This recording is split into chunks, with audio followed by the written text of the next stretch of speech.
na boa, tá na boa.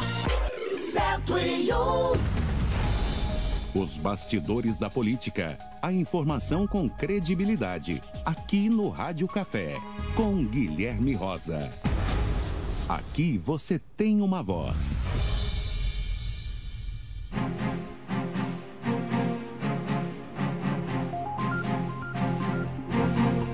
São 8h02 desta quinta-feira, 23 de outubro. No Rádio Café de hoje, uma convidada especial. A gente conversa com a deputada federal Carol Detoni, que participa ao vivo para falar sobre o trabalho que vem realizando no Congresso e compartilhar um pouco dos bastidores da política. Deputada, bom dia, muito obrigado por atender o nosso convite, seja bem-vinda. Bom dia, Guilherme, bom dia a todos os ouvintes, é uma honra estar aqui. Estamos trabalhando sempre por Santa Catarina, né? E agora estamos trabalhando remoto, né? Devido ao fato de daqui 2 semanas eu vou ganhar a neném. Então, estamos aí trabalhando em Brasília e trabalhando aqui, fazendo roteiros, visitando os municípios. Bom, trabalho político nunca para, né? Então, a gente também nunca para, né? Apesar de querer agora dar uma pausa, nem sempre é possível. Mas isso tudo é o que nos move, né? É tentar trazer o bem-estar aqui para Santa Catarina e também num concerto nacional lá em Brasília colaborar para que a coisa seja feita de maneira correta, né? Antes da gente falar sobre política propriamente, deputada, como é que está a gestação? Tá tudo bem? Tudo bem. Estou na 36ª semana, então falta aí umas 3 semaninhas, né? Mas estamos indo, tendo que tomar bastante água aí, né? Se hidratar, para manter ela aí mais umas 3 semaninhas no forninho, né? Que venha com muita saúde.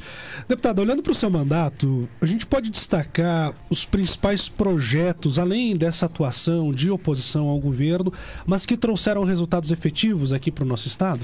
Então, eu sou vice-presidente da Frente Parlamentar Agropecuária, que é uma frente que defende a agricultura. E nós aqui, basicamente, aqui no região oeste, nós temos a nossa principal força econômica vem do campo, né? Então, nós temos atuado para a valorização daqueles que produzem gado, pecuária leiteira, né? A gente sabe que o preço do leite está difícil. Fizemos recentemente na MAI uma reunião com os produtores de toda a região aqui da MAI, onde vimos que a importação do leite voltou nesse governo. Ele não tem protegido os nossos produtores que já estão há anos, né, sofrendo com o preço, não tem um preço mínimo para o litro de leite. Eles ficam refém da indústria. Então, às vezes, demora 40 dias que tu entrega o leite para ter o que tu vai ganhar em compensação, o custo de uma produção. E a gente não está falando de uma linha de crédito, às vezes, que o governo oferece de 100, 200 mil. Não é a realidade do homem do campo. Hoje, para você mecanizar, para tirar leite, pode chegar a mais de R$1 milhão, né? Dependendo do número de vacas que tenha, para poder, inclusive, valer a pena a atividade. Então, a gente está vendo grandes estímulos para quem produz leite. E a gente está numa das maiores bacias leiteiras aqui, em Concórdia, em Guaraciaba, todo o Grande Oeste, né? Então, tem essa questão do gado leiteiro, que nós temos trabalhado junto à Frente Parlamentar Agropecuária. Tem também a questão das estradas, né? Porque seja lá em Itapiranga, na outra fronteira, quem deu o start no projeto foi graças à nossa iniciativa, a 163, para ter uma ponte lá, que lá o pessoal não tem dignidade. Aqui, nosso grande sonho é a duplicação da 282. E quem deu start no projeto que hoje está sendo executado pelo DENIT de Santa Catarina foi o ministro Tarcísio, na época, o ministro Tarcísio, a nosso pedido. A gente falou que nós não tínhamos uma BR que cortava o estado duplicada. E o Tarcísio, antes de sair do governo, deu ali o ok para dar início aos estudos de duplicação. E hoje, esse governo, por conta que foi mantido o superintendente até então, que era o Alisson, ele deu continuidade ao projeto e hoje a gente está fazendo, foi dividido em 4 lotes, a BR-282, e estão sendo feitos estudos até o final deste ano, talvez ano que vem, para ver a viabilidade econômica, quanto vai custar essa duplicação e tal. Então é o nosso compromisso. Quando deu ali no Trevo do Irani, por exemplo, um acidente com as 2 carretas, já foi também na época do Tarcísio, né? Imediatamente aquele pavimento precisava ser reestruturado e ele garantiu R$37 milhões e nas semanas seguintes já foi feita a obra. Então esse é o nosso compromisso. Claro que agora estou num governo de oposição, então eu não tenho tanto acesso aos ministérios para poder trazer coisas extras, né? Então o que a gente tem são os 30 milhões de emenda por ano que a gente distribui, né, nas cidades. Então, ou, por exemplo, uma ação boa que vai ser feita agora, que entrou uma emenda aqui para o prefeito Oscar Martarello, é uma emenda de R$1 milhão para pavimentar o acesso à escola agrícola aqui, La Salle e Xanxerê. que nós temos ali o curso técnico agrícola, que é um curso tão importante que, né, forma. Aliás, a capacitação técnica deveria ser uma bandeira maior frisada, né, pelos governos. Infelizmente foi deixado de lado, mas é um modelo que deu certo e que tem muitos alunos que passam o dia lá, né, e que não estavam tendo essa dignidade. Toda vez que chove tem que levar maquinário para poder melhorar essa estrada. Então, o Martarello, tenho certeza que até ano que vem vai fazer essa obra. Conseguimos intermediar via governo do estado o túnel, né? Eu lembro que eu liguei logo depois da enchente que teve para o governador Jorginho Melo. No dia seguinte, ele estava voltando da posse do Milei, esteve aqui em Xanxerê, garantiu metade do valor da obra. Foi feita a licitação, né? Deu deserto e agora uma empresa assumiu, né? Então esperamos que dê certo, porque agora está na mão dessa empresa que ganhou a licitação. E tenho dado bastante valores aqui, seja para fazer asfalto, né? Que o Oscar é o rei do asfalto, tá asfaltando toda a cidade, né? Mas também para o hospital, né? Quando eu estava grávida da Betina, para vocês terem uma ideia, eu visitei a UTI neonatal aqui. E vi uma situação muito triste, que é quando nasce um bebê prematuro, que tem que ir para a UTI, as mães de toda a região, porque é o hospital regional aqui, Xanxerê, né? Elas ficavam numa sala ali, umas cadeiras ali, às vezes não tinham onde ficar por 30, 40 dias esperando seu filho sair da UTI. E era uma situação que me sensibilizou muito, até por causa do meu estado, né? De estar quase ganhando neném e ter uma intempérie, assim, como é o caso dessas mãezinhas que tinham seus bebês na incubadora, bebezinhos assim pequenininhos, de 15, 20 centímetros ali, entubados, sabe? E aí o que eu fiz? Eu me comprometi a dar uma emenda de 3,5 milhões de reais, que vai ser parcelado em 3 anos, né?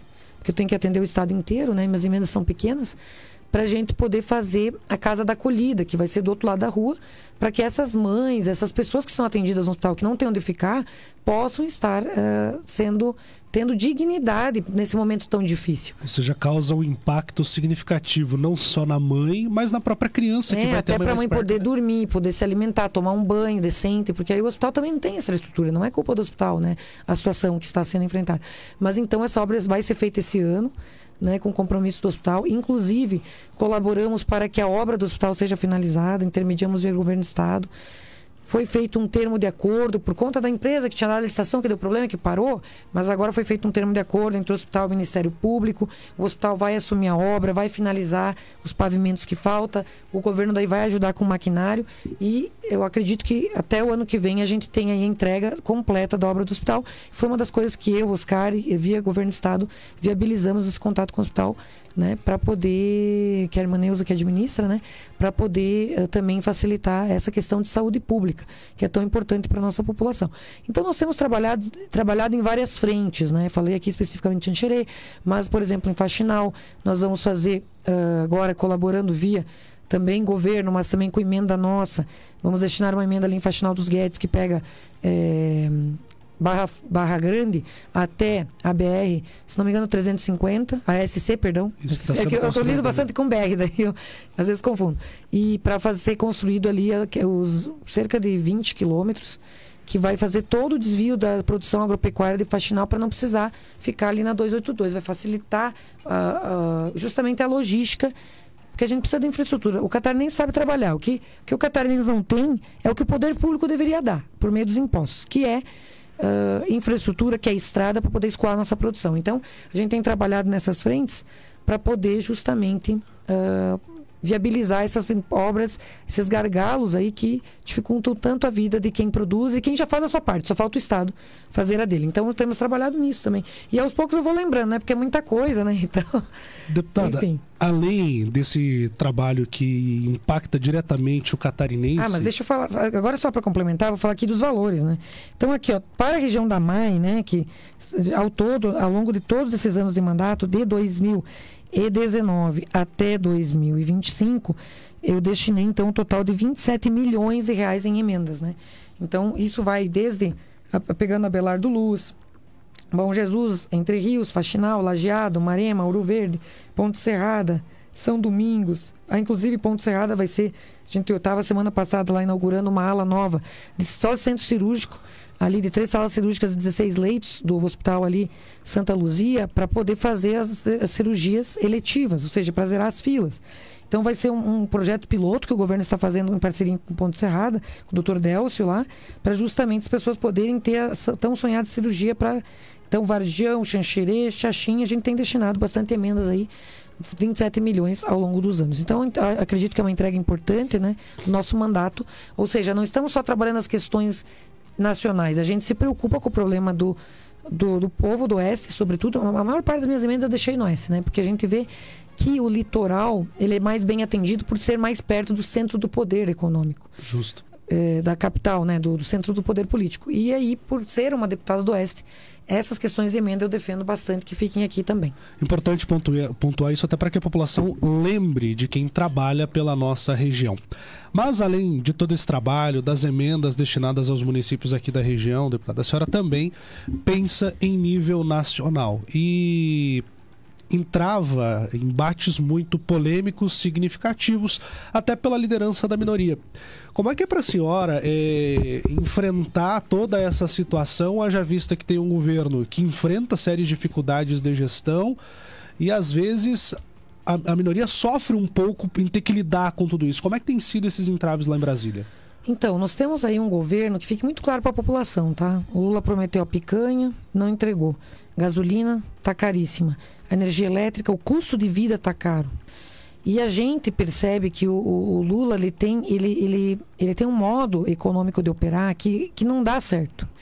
Então, nós vamos ver que ele criou uma regra chamada arcabouço fiscal, que na verdade é gastar, fomentar linhas de crédito para incentivar o consumo, com uma tremenda irresponsabilidade fiscal, sem querer cortar na própria carne, mas querendo impulsionar que as pessoas gastem mais, se endividem por meio de... Até o FGTS foi colocado várias linhas para as pessoas tomarem crédito e gastar, mas com um buraco sem fundo, porque esses programas sociais, inclusive que o governo está dando, eles não geram a riqueza de um país. O que gera a riqueza de um país não vão vender ilusão para o povo. O benefício social que a pessoa ganha, quem está pagando é quem está trabalhando, é quem produz e paga impostos.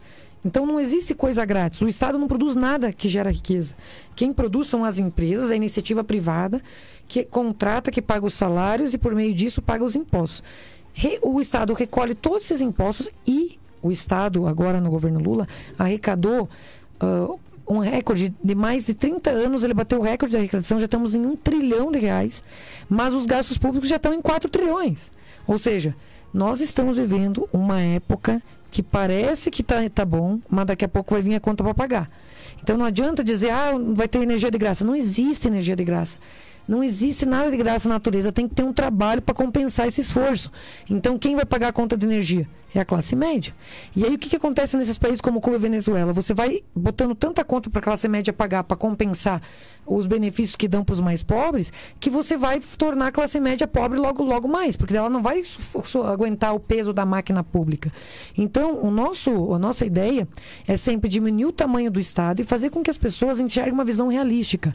Não existe vida fácil, não existe almoço grátis. Tudo que tu ganha de grátis, alguém está pagando. E a única forma de prosperar é através da livre iniciativa, é através das empresas, é através dos empregos. Se você não está satisfeito, vamos empreender, vamos procurar novas formas. Hoje a rede social demonstrou muita gente que está empreendendo, inclusive por rede social, e está conseguindo gerar novas oportunidades através de ciência e tecnologia, através do estudo. Então a gente tem que mudar essa cultura do brasileiro de ficar esperando do Estado, ou ficar esperando passar no concurso público para ter estabilidade, para ter segurança. Na vida a gente não tem segurança, a gente tem que buscar correr atrás da máquina, buscar se desenvolver, não depender de ninguém para viver. E eu acho que é uma vida muito triste quando a gente vive na dependência. E é uma vida tão feliz quando a gente corre atrás e vê o suor do nosso rosto dando resultado e a gente crescendo por próprio mérito. Então, por meio disso, eu também tenho participado da Frente Parlamentar do Livre Mercado, que é uma frente que fomenta exatamente a livre iniciativa, mostrando para as pessoas a realidade. Os países como os Estados Unidos, em que uma babá, em que um pedreiro tem uma casa própria, tem um carro que paga metade do valor dos carros que tem aqui, porque metade do que a gente paga do carro é imposto. Metade do que a gente paga de tudo que a gente consome é imposto, ou seja, é dinheiro que vai para o governo e o governo não devolve para a gente. Então não é melhor a gente diminuir a carga tributária e ter mais dinheiro no nosso bolso? É por isso que a gente luta. Então eu estou nessa frente aí do livre mercado também para mudar essa cultura popular e dizer que vamos parar de acreditar no governo, Vamos parar de acreditar em promessas políticas vazias de pessoas que só querem empobrecer a sociedade inteira. Até um ponto, como está a Venezuela, que as pessoas estão tendo que sair do seu país, porque lá você vai no mercado, você não tem mais variedade de escolha de produto, porque eles vão quebrando as empresas, sufocando cada vez mais as empresas e elas vão abandonando a atividade, e só o Estado é o cara que vai fomentar uma ou duas opções de farinha, de arroz. E viver num país, um país livre, onde as pessoas podem empreender, você vai ter mais diversidade, vai ser melhor, a concorrência traz menores preços para o consumidor. Então a gente tem que justamente mudar essa mentalidade. É por isso que a gente luta lá em cima, e a gente vê que o Lula já furou 19 vezes essas metas que ele estabeleceu. Ele está recorrendo a bancos. E a Tebet, que é uma própria ministra do governo Lula, falou que o próximo presidente que assumir não vai conseguir governar, porque não vai ter nem dinheiro para pagar as contas básicas, porque eles só gastam, e quando em vez de enxugar, criam a cada 37 dias um novo imposto ou majora o imposto para a gente pagar. E o brasileiro já não aguenta mais pagar imposto e não ter retribuição. Detalhe, né? Ela era ministra do Planejamento e exatamente o que não houve. Deputada, um dos pontos que a senhora abordou recentemente é o recolhimento de assinaturas visando a CPI dos Correios para investigar a crise financeira da estatal, que há muito tempo sofre. Porém, agora chegou numa situação em que o governo quer tirar dinheiro de onde não tem para injetar nos Correios para salvar uma empresa falida. Em que pé está? Então, nós temos que falar aqui o que está acontecendo no Correio. Primeiro que o Correio é uma estatal, ela tem o monopólio da entrega de cartas. Mas hoje não existe mais monopólio de entrega de mercadoria. Tanto que tu vai comprar alguma coisa na internet, é o Mercado Livre, são outras empresas transportadoras que entregam a mercadoria com muito mais eficiência. Às vezes de uma maneira muito mais célere do que o Correio, né? Comprei um bico para minha filha ontem no Mercado Livre, chegou hoje. Então, em 24 horas, eles entregam a mercadoria. E o que acontece? Vamos raciocinar. Você tem uma empresa estatal que não paga tributo, ou seja, ela não tem o peso do Estado para poder fazer toda a sua atividade, e mesmo assim ela dá déficit. O Correio, só no ano passado, na época do Bolsonaro, o Correio estava dando lucro. Foi só o Lula assumir, botou um sindicalista para administrar, que começou a dar déficit, começou a dar prejuízo. O ano passado deu 2,6 bilhões de prejuízo o Correio. E só no ano inteiro passado, 2 bilhões de prejuízo. Só nos primeiros 6 meses deste ano, gente, o prejuízo do Correio já está em 4,4 bilhões de reais. Só em 6 primeiros meses. E sabe o que eles querem fazer para corrigir? Não querem enxugar a máquina, demitir, tirar, dizer para os trabalhadores, vamos ter mais efetividade. Eles querem pegar um empréstimo de 20 bilhões. Gente, isso é maior do que o rombo dos velhinhos no INSS. Então a gente vê aí cheiro de coisa ruim, cheiro de corrupção, sinais de fumaça de que algo não está certo nessa gestão. O Bolsonaro mostrou que dava para fazer gestão com lucro. E eles não estão fazendo. Agora é a mesma coisa que a gente tem uma corrida de 100 metros. Os Correios, eles não pagam tributos. E uma empresa, que nem o Mercado Livre, paga. O Mercado Livre paga cerca de 30% de tributos. E o Correio não paga nada. Então ele tem como se fosse uma carga, um saco de 30 quilos para carregar nessa corrida de 100 metros. Aí você dá o start. Mesmo tendo uma corrida de 100 metros, o cara que está com uma carga de 30 quilos nas costas consegue vencer o cara que não tem um peso de 30 quilos. Isso mostra a ineficiência do Correio, que é uma empresa estatal, que tem muitas vantagens e mesmo assim não consegue competir com as empresas privadas. Ou seja, será que o Bolsonaro não estava certo? Estava na hora de privatizar o Correio? De deixar, então, já que a iniciativa privada está fazendo com tanta excelência esse serviço de entrega da mercadoria, vamos privatizar os Correios, que é uma proposta que eu tenho também de acabar com o monopólio dos Correios. Eu tenho essa proposta que foi aprovada numa das comissões lá da Câmara. O Bolsonaro queria botar no plano de desestatização, não deixaram. E agora, quem que vai ter que pagar essa conta, gente? Porque, vai pegar um empréstimo de 20 bilhões. Mas quem que vai pagar essa conta? O avalista vai ser o Tesouro Nacional. Quem que é o Tesouro Nacional? Somos nós. O dinheiro do povo. Se uma empresa, se ele está dando déficit de 4 bilhões esse ano, vocês acham que eles vão, botando presidente sindicalista lá, que eles vão dar um jeito de enxugar a máquina para pagar esse empréstimo, ou vai sobrar essa continha para a gente pagar depois? Então, gente, isso tem cheiro de coisa ruim. Nós temos que investigar. Entrei com essa CPI para a gente investigar. Estamos colhendo assinaturas. Precisa de 171. Já tenho 58, se não me engano. Postei ontem, vou fazer um vídeo explicando todo esse rombo aí, que merece maior a investigação, para a gente ir atrás disso. Nós não podemos deixar mais um escândalo que pode ser um escândalo de corrupção, não estou afirmando aqui porque também tem que investigar, mas uma má gestão. Também não podemos mais admitir má gestão. Não podemos mais ser palhaço desse governo que faz o que quer com o dinheiro do povo e a gente sempre fica míngua. Porque se fosse para pagar essa carga tributária que a gente paga de quase 50%, que então a gente tivesse um serviço público de primeira qualidade, tivesse um hospital público de primeira qualidade, escola top, segurança pública. Mas a gente não tem nada disso. Os serviços do Estado são ruins. E ainda assim eles tomam metade do fruto do nosso trabalho privado. Isso está errado, isso tem que mudar. É por isso que a gente luta lá em cima também. Deputada, falando em lutar em Brasília, recentemente surgiram mais evidências da sua possível pré-candidatura ao Senado. E aí, nos bastidores da política, debaixo dessa ponte, a água corre muito rápido. A gente teve aí a possibilidade de ser a senhora e o Amin candidatos, a senhora e o Carlos Bolsonaro, e aí gerou uma série de dúvidas, de ruídos no estado todo. Como é que tá isso? Carol Detoni é pré-candidata ao Senado? Sim, não? Pelo PL ou pelo Novo? Como é que... Então, eu tenho construído na minha carreira política uma trajetória em que as pessoas têm afirmado para mim: olha, Caroline, você foi a deputada mais votada de Santa Catarina na última eleição. Logo, quando assumiu o segundo mandato, foi presidente da CCJ. E minha filha tinha 50 dias.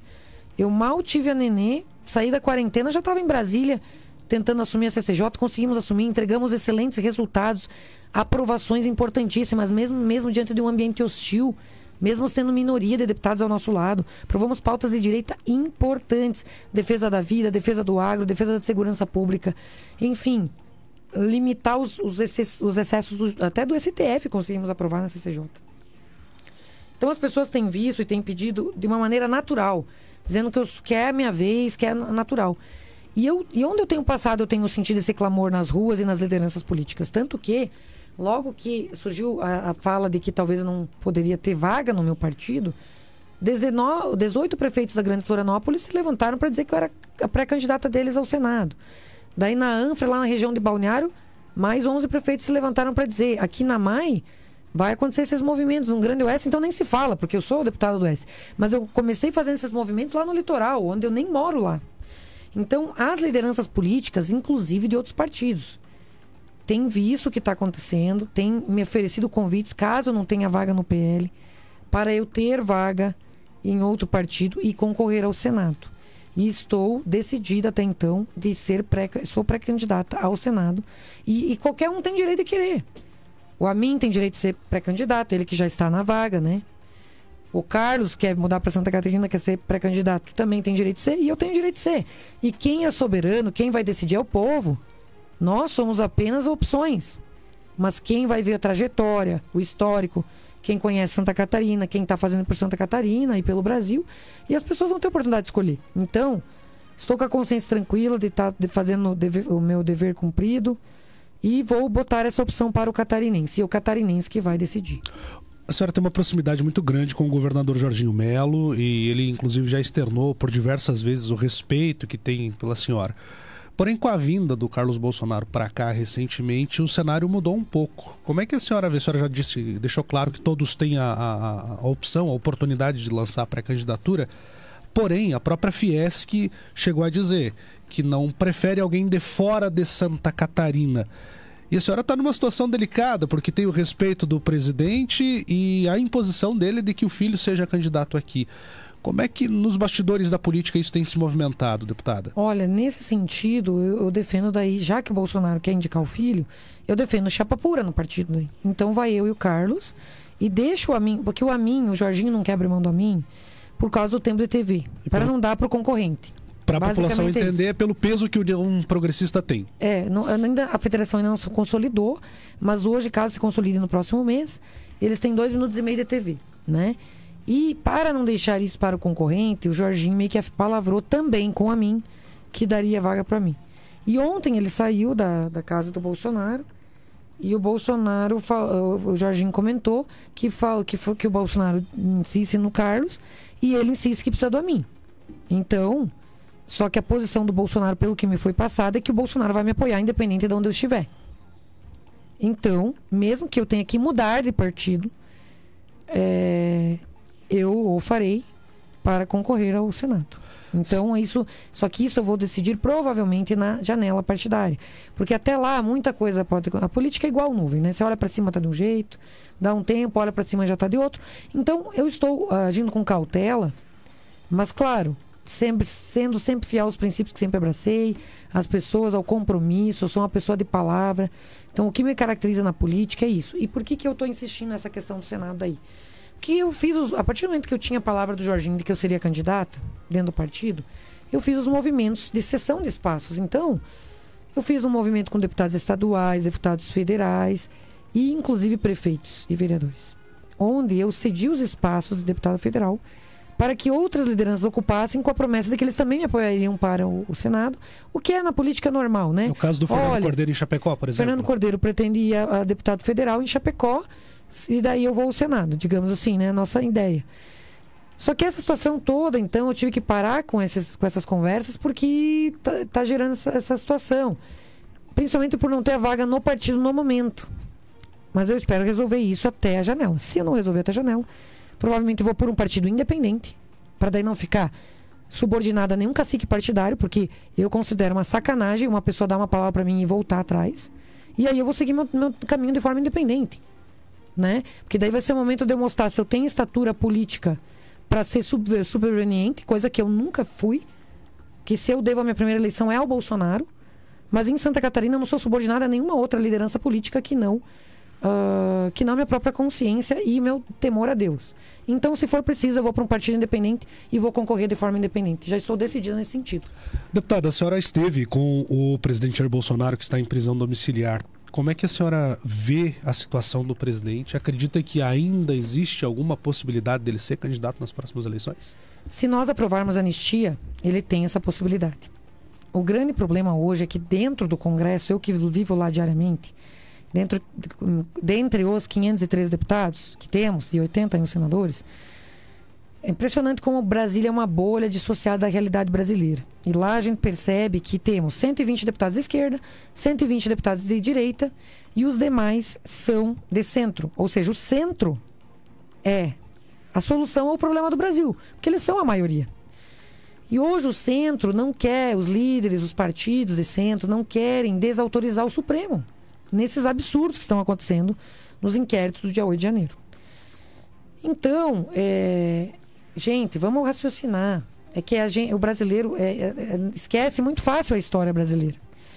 Quando teve a intervenção militar para acabar com a guerrilha de esquerda, tem que botar o contexto histórico social que estava acontecendo. Tinham ocorrido 120 assassinatos. Eles treinaram em Cuba, vieram para cá os guerrilheiros, havia grupos de guerrilha urbana. Marighella tem o seu manual, onde explica como fazer essas ações. O manual está disponível na internet. Nós tivemos sequestros de embaixadores americanos, dentre outros. Sequestros de embaixadores, sequestros de aviões comerciais, 40 ataques à bomba, assaltos a banco, onde foram mais de 3 milhões de reais roubados pela esquerda e 120 pessoas assassinadas pela guerrilha de esquerda. Nós tivemos crimes realmente bárbaros, porque assassinato é o pior dos crimes. É você matar uma pessoa. Foram 120 pessoas mortas pela esquerda. Eles foram presos. Teve que ter uma intervenção militar para parar com essa baderna nesse caos social, porque eles diziam, nós vamos implantar o comunismo no Brasil. Eles sim queriam dar um golpe de Estado na democracia plena brasileira. Foram todos presos. Passou o tempo, começaram a se fazer de vítima, era um ideal, não sei o quê. Foram todos anistiados. E agora, anistiados ampla, geral e restritamente. E depois de um tempo de 10 anos, estão ganhando indenização. O Lula ganha 12 mil por mês, 13 mil por mês de indenização. Assassinos ganhando indenização. Agora você vai me dizer que velhinhas, com bíblias na mão, com terço na mão, que eu acho que tinha infiltrado de esquerda sim ali. Acho que tinha pessoal do MST ali sim, infiltrado. Tenho alguns relatos de pessoas infiltradas da esquerda nesse movimento do dia 8 de janeiro. Tanto que as únicas imagens que apareceram mostram a complacência da GSI, que estava lá dentro e deixou os baderneiros entrar para quebrar. Vocês acham que não é companheiro isso? Não se faz para companheiro? Não faz sentido, e o né? Dino até hoje não tem as imagens. Estão escondendo o quê? Estão querendo esconder o quê? Pessoas desarmadas iam dar um golpe de Estado? Então, o que está acontecendo nesse processo é nulo. Até porque, se o Alexandre diz que estava no plano alguma coisa contra ele, ele não poderia ser o juiz da causa porque ele tem parcialidade. Se ele é vítima, suposta vítima, ele não poderia estar julgando esses processos, porque isso acaba com a parcialidade e imparcialidade do que um juiz tem que ter. Então esses processos são nulos. A anistia seria uma medida realmente para pacificar o país. Mas infelizmente hoje há uma força política preponderante lá no Congresso, em detrimento a toda a sociedade, na qual não tem clima para aprovar anistia. É impressionante. E aí os próprios anistiados são contra a anistia, nesse caso. Por quê? Porque eles querem um só objetivo: tirar o Bolsonaro do jogo político. Não querem Bolsonaro candidato ano que vem. Não querem Bolsonaro mais na vida pública, que é a maior liderança de direito que existe hoje. E existe uma diferença muito grande entre Bolsonaro e Lula, porque o Lula não tem sucessor. O Lula não consegue criar lideranças ao redor dele. E o Bolsonaro criou dezenas de lideranças. Você vai ver o Nicolas, Gustavo Gayer, tem a Bia Kicis, temos várias lideranças. Eu poderia citar aqui mais de 10. O Zuco, no Rio Grande do Sul. Enfim, tem eu, a Ana Campagnolo, aqui em Santa Catarina. Alguns exemplos, né?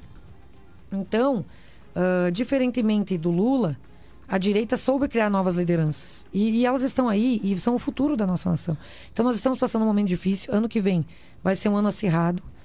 E eles querem tirar o Bolsonaro a todo custo. A anistia poderia devolver ele aos direitos políticos. No entanto, o Supremo hoje dá a última palavra.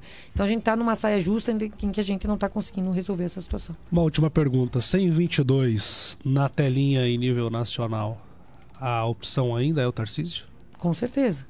É um nome que a gente vê que agrega, mas agrega todos. Agrega o Zema, agrega o Ratinho Júnior, agrega o Caiado. Ele é uma grande liderança, mas ora ele diz que sim, ora ele diz que não. Então tem que ser um processo de convencimento. Até porque, como está sendo aprovada na Câmara, infelizmente, medidas muito populistas para o Lula, que é dar as coisas de graça para as pessoas na véspera da eleição, que é um crime eleitoral, enganando as pessoas, porque são medidas com fins eleitoreiros apenas, para enganar o povo e vender uma vida fácil que não existe. A tendência é que o Lula esteja forte por conta dessas medidas populistas. Mas temos um grande desafio para o próximo ano de ter uma liderança que congregue toda essa força da direita e possa combater a esquerda, que é o grande mal do país. Deputada, muito obrigado pela sua participação aqui. Parabéns pelo trabalho realizado em prol de Santa Catarina, pelos posicionamentos. Desejo um bom final de gestação. Muito obrigado, por estar com a gente. Obrigado a todos os ouvintes. Vamos em frente. Lutar pelo Brasil e por Santa Catarina. Grande abraço a todos. Nós conversamos com a deputada federal Carol Detoni aqui no Rádio Café da 101 FM. Aqui você tem uma voz. São 8h34, a gente volta já.